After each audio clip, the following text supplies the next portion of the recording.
എല്ലാവർക്കും നമസ്കാരം. ആന്ധ്രാപ്രദേശിൽ ഓങ്കോളിൽ താമസിച്ചുകൊണ്ട് ജീവകാരുണ്യ പ്രവർത്തനങ്ങൾ ചെയ്യുകയാണ് സുവിശേഷകൻ മനോജ് മാത്യു. ഏതാണ്ട് 25 വർഷങ്ങളായി 2001 മുതൽ തുടർച്ചയായി 25 വർഷങ്ങൾ ആന്ധ്രാപ്രദേശിൻ്റെ വിവിധ ജില്ലകളിൽ ജീവകാരുണ്യ പ്രവർത്തനങ്ങൾ ചെയ്യുകയാണ്.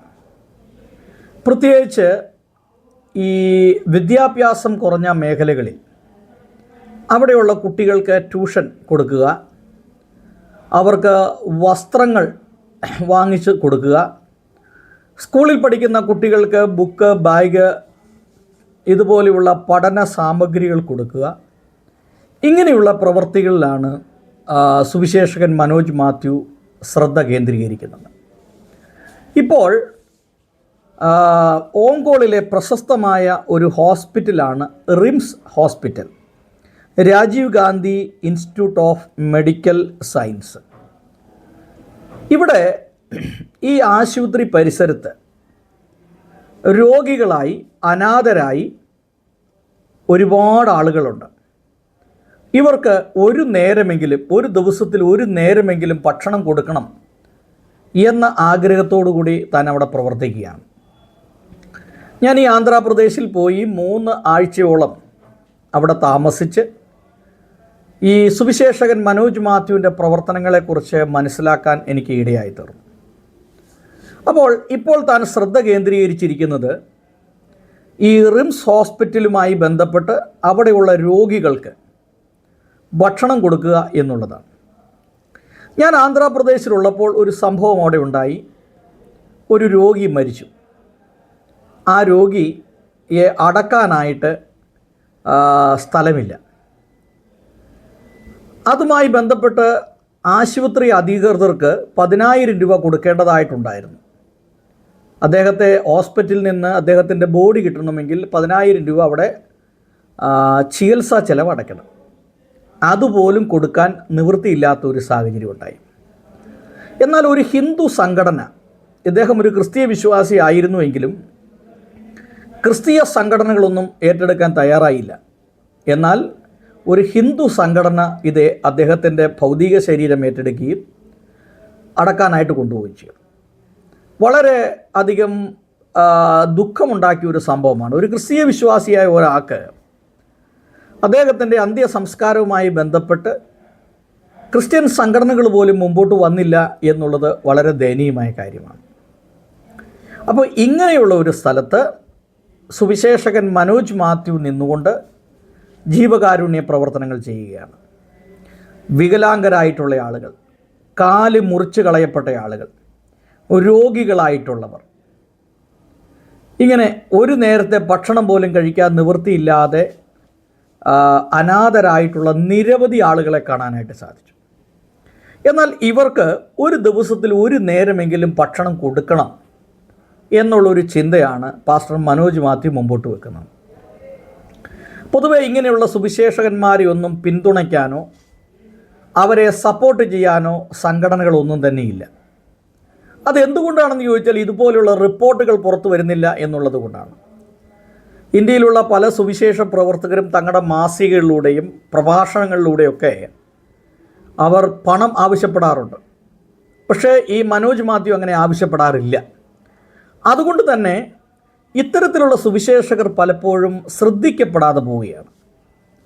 ഇവർ സമൂഹത്തിന് നൽകുന്നത് വിലയേറിയ സംഭാവനകളാണ് എങ്കിൽ പോലും ഇവർക്ക് കൃത്യമായ ഒരു സ്പോൺസർഷിപ്പ് ലഭിക്കുന്നില്ല എന്നുള്ളതാണ് ഏറ്റവും പ്രധാനപ്പെട്ട ഒരു കാര്യം.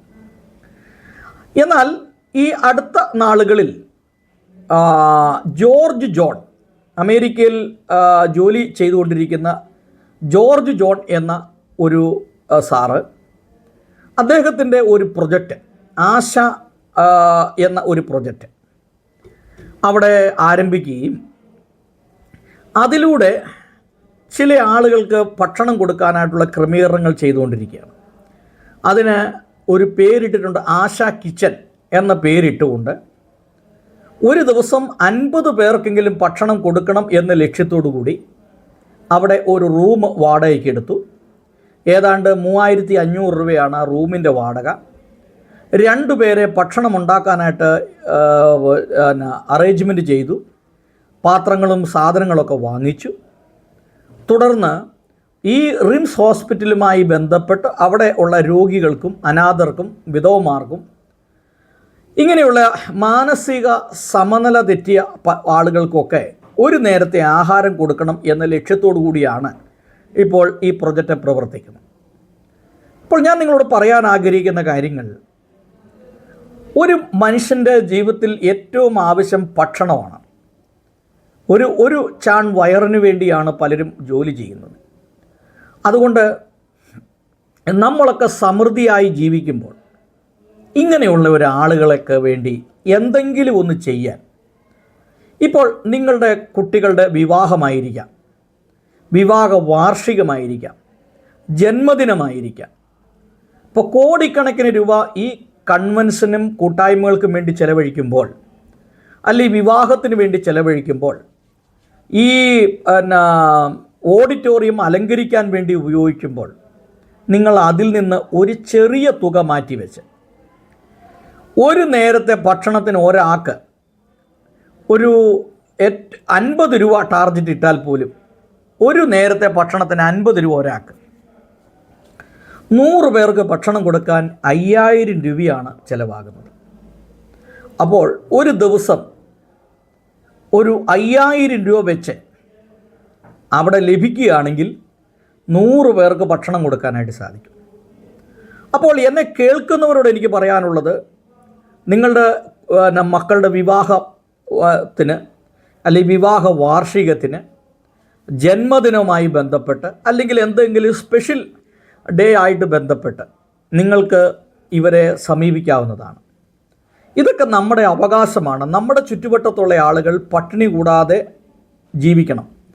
അവർക്ക് ഒരു നേരത്തെ ആഹാരം കൊടുക്കാൻ നമുക്ക് കഴിയണം. പല ആളുകളും അവിടെ മരണപ്പെട്ടതിന് ശേഷം അവരുടെ പല ആഗ്രഹങ്ങളും പൂർത്തീകരിക്കാതെ ഒരുപക്ഷെ ഭക്ഷണം പോലും കഴിക്കാതെ ആയിരിക്കും അവർ മരണപ്പെടുന്നത്. അപ്പോൾ നിങ്ങൾ ഒന്ന് ഉത്സാഹിച്ചാൽ ഈ ജോർജ് ജോൺ സാറിനെയും ഈ സുവിശേഷകൻ മനോജ് മാത്യുവിനെയൊക്കെ ഒന്ന് കോൺടാക്റ്റ് ചെയ്താൽ നിങ്ങൾക്ക് ഇതിനെക്കുറിച്ച് കൂടുതൽ വിവരങ്ങൾ ലഭിക്കുന്നതാണ്. അപ്പോൾ എന്നെക്കൊണ്ട് ചെയ്യാൻ പറ്റുന്നത് ഇത്തരത്തിലുള്ള വാർത്തകൾ സമൂഹത്തിൽ എത്തിക്കുക എന്നുള്ളതാണ് എനിക്ക് ചെയ്യാൻ പറ്റുന്ന കാര്യം. ഞാനത് ചെയ്യുന്നുണ്ട്. എന്നെക്കൊണ്ട് കഴിയുന്നത് പോലെ ഞാൻ ഈ സാധാരണക്കാർക്ക് വേണ്ടി ഞാൻ പ്രവർത്തിക്കുന്നുണ്ട്. എൻ്റെ ഈ യൂട്യൂബ് ചാനലിലൂടെയും ഫേസ്ബുക്കിലൂടെയും അതുപോലെ എൻ്റെ ഓൺലൈൻ പത്രത്തിലൂടെയൊക്കെ ഞാൻ ഈ വിവരങ്ങൾ മറ്റുള്ളവർക്ക് കൈമാറുന്നുണ്ട്. അപ്പോൾ ഒരു റെഗുലറായിട്ടുള്ള ഒരു ഇൻകം അവിടെ ലഭിക്കണം. അവിടുത്തെ ആളുകൾക്ക് ആഹാരം കൊടുക്കാൻ കഴിയണം. അതിന് നിങ്ങൾ ഉത്സാഹിക്കണം. ഇങ്ങനെയുള്ള സുവിശേഷകന്മാരെ പ്രോത്സാഹിപ്പിക്കുക എന്നുള്ളത് നമ്മുടെ ഒരു ഉത്തരവാദിത്തമാണ്, ഒരു ദൗത്യമാണ്. അതോടൊപ്പം തന്നെ അവിടെ അനാഥരായി മാനസിക സമനില തെറ്റി ഒരുപാട് ആളുകളുണ്ട്. അവരുടെ മുടിയൊക്കെ നീട്ടി വളർത്തി, താടിയൊക്കെ നീട്ടി വളർത്തിയാണ് അവർ നിൽക്കുന്നത്. അവരുടെ മുടി വെട്ടണം, അവരുടെ താടി വെട്ടണം, അവരുടെ പഴയ മുഷിഞ്ഞ വസ്ത്രങ്ങളൊക്കെ മാറ്റി വസ്ത്രങ്ങൾ വാങ്ങിച്ചു കൊടുക്കണം. അവർക്ക് ട്രീറ്റ്മെൻറ്റ് ഉറപ്പാക്കണം. ഗവൺമെൻറ് ഇതിനൊക്കെ എന്തെങ്കിലും ചെയ്യുന്നുണ്ടോ എന്ന് ചോദിച്ചാൽ ഒരു പരിധി വരെ ചെയ്യുന്നുള്ളൂ. ഞാൻ അവിടെ പോയി കണ്ട കാര്യങ്ങളാണ്. അപ്പോൾ ഒരു അനാഥൻ്റെയോ അല്ലെങ്കിൽ ഒരു മാനസിക രോഗിയുടെയോ അവരുടെ തലമുടി വെട്ടാനും ആ വ്യക്തിയെ കുളിപ്പിക്കാനും വസ്ത്രം ഇടിയിക്കാനും ഒക്കെ എല്ലാവരെ കൊണ്ടും സാധ്യമല്ല. എന്നാൽ പാസ്റ്റർ മനോജ് മാത്യു അതിന് തയ്യാറാണ്. അപ്പോൾ നിങ്ങൾ ഇങ്ങനെയുള്ള ആളുകളെ കോണ്ടാക്റ്റ് ചെയ്യണം. നിങ്ങൾക്ക് പല രീതിയിൽ അവരെ സഹായിക്കാം. സാമ്പത്തികപരമായി അവരെ സഹായിക്കാം.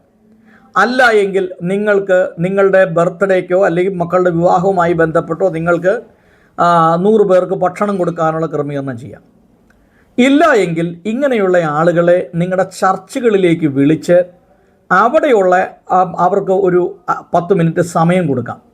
ഇപ്പോൾ കേരളത്തിൽ 100 പേര് കൂടുന്ന അല്ലെങ്കിൽ 200 പേര് കൂടുന്ന ഒരു ചർച്ചിലേക്ക് വിളിച്ചിട്ട്, എന്താണ് പാസ്റ്റർ മനോജ് മാത്യു, താങ്കൾ ആന്ധ്രയിലെ താങ്കളുടെ പ്രവർത്തനങ്ങൾ എന്താണ്?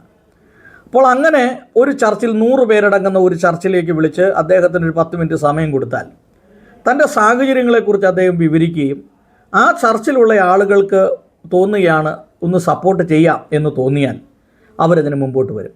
അത് പെന്തക്കോസ്ത് സഭ എന്നുള്ളത് മാത്രമല്ല, പെന്തക്കോസ്ത് ആയാലും ബ്രദറനായാലും യാക്കോബയായാലും മാർത്തോമയായാലും ഏത് സഭാവിഭാഗത്തിലുള്ള ആളുകളുടെ ഇടയിലായാലും ഇങ്ങനെയുള്ള ആളുകളെ സഹായിക്കാനായിട്ട് നിങ്ങൾക്ക് കഴിയണം. ഇത് നമ്മുടെ ഉത്തരവാദിത്തമാണ്.